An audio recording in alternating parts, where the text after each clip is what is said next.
बढ़ जाती। भगवान कृष्ण हंसते थे, बहुत बुद्धिमान थे।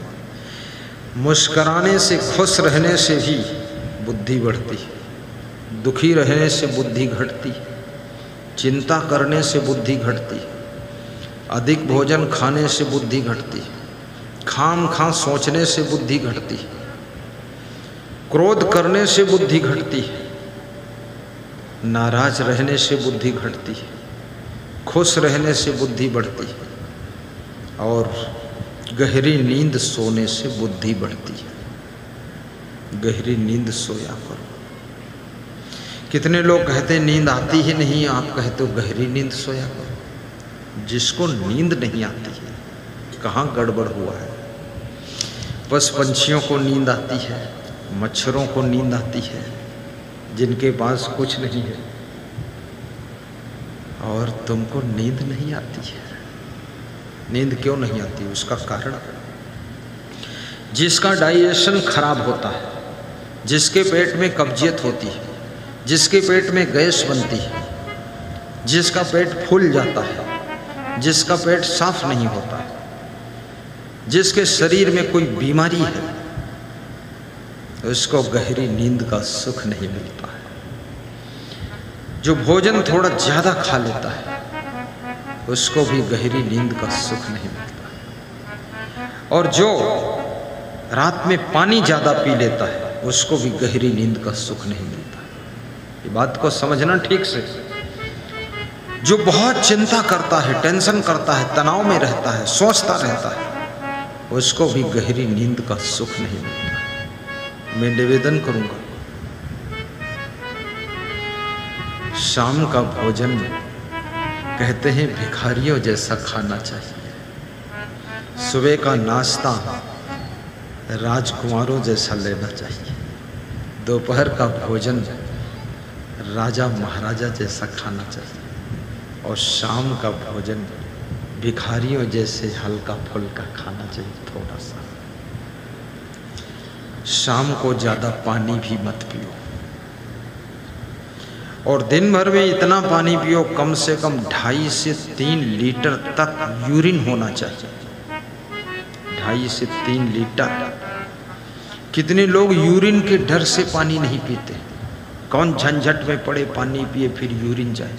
बड़े होशियार, दूर ही से समाधान कर दिया, लेकिन इससे आपकी किडनी खराब हो जाएगी। किडनी फिल्टर का काम करता है। जोर से ठहाका मारकर हंसने से गहरी नींद का भी सुख मिलता है। पति पत्नी हंसने से परिवार में समाधान भी मिलता है।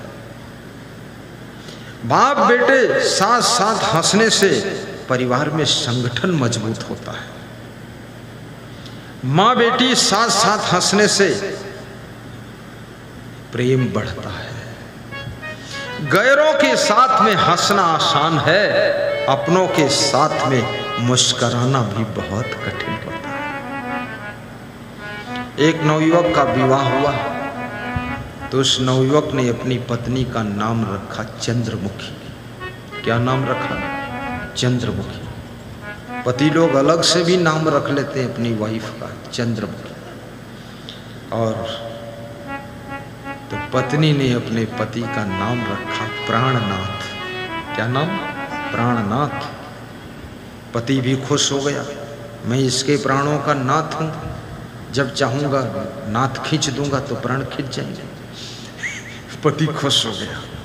लेकिन 2-3 साल बाद जब 2-3 बच्चे हुए, जिम्मेदारी बढ़ी, दोनों में थोड़ा थोड़ा प्रेम कम होने लगा। पत्नी को भी गुस्सा आ जाती थी कभी कभी, तो पति ने अपनी पत्नी का नाम चंद्रमुखी से बदलकर सूरजमुखी रखा कि थोड़ा गर्मी आने लगी, गर्म हो जाता मूड। और पति भी अब पत्नी की तरफ ध्यान कम देता था।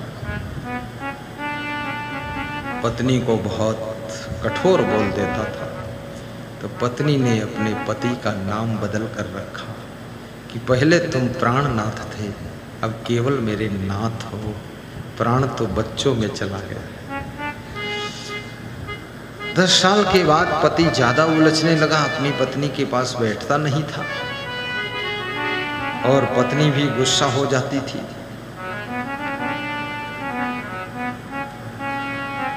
तो पति ने अपनी पत्नी का नाम सूरजमुखी से भी बदलकर ज्वालामुखी रख दिया कि अब तुम ज्वालामुखी हो, सब भट्ठी जल रही है। तो पत्नी ने कहा, पहले तुम प्राणनाथ थे, फिर नाथ रह गए, अब आप मुझे कभी कभी मारते हो, तो अब मैं तो अनाथ हो गई हूँ, अब तुम नाथ भी नहीं हो, मैं अनाथ हूँ। प्रेम का मैटर ऐसा है, अगर सावधान न रहो तो प्रेम धीरे धीरे धीरे धीरे कमजोर हो जाता है और कमजोर होकर के खत्म भी हो जाता है। प्रेम बहुत नाजुक है, ये बहुत जल्दी मर जाता है। ये छुई मुई है, छुई मुई को जैसे छू लो तुरंत मुरझा जाती है, ऐसे प्रेम छुई मुई। प्रेम में बहुत सावधानी रखना चाहिए। सीता जी लक्ष्मण रेखा को लांघ गई, रावण लंका उठा ले गया। युद्ध के पश्चात राम जी जब सीता जी को वापस लाए तो राम ने एक बार भी सीता जी से नहीं पूछा कि तुम लक्ष्मण रेखा क्यों लांघी थी, क्यों म्यों अगर मगर तगर कुछ नहीं किया। तो लक्ष्मण ने कहा कि भाई साहब इनसे पूछ लो कि लक्ष्मण रेखा क्यों लांघी थी। राम ने कहा पूछते ही मर जाएगी, इसलिए पूछना भी ठीक नहीं है, जो है ठीक है। बहुत कोमल है सीता। सीता और राम के बीच का प्रेम भी बहुत कोमल था। प्रेम को निभाने के लिए बहुत सी गलतियों को बिना कहे भी माफ करना पड़ जाता है, और जहां क्षमा नहीं है वहां प्रेम मर जाता है। इसलिए छोटी छोटी सुबह से लेकर शाम तक बहुत गलतियां एक दूसरे से होती रहती हैं, उनको बिना क्षमा मांगे भी क्षमा करते जाओ तो प्रेम जिंदा रहेगा। और प्रेम जब पूर्णता को प्राप्त होता है तो परम आनंद का जन्म हो जाता है, परम आनंद का जन्म हो जाता है।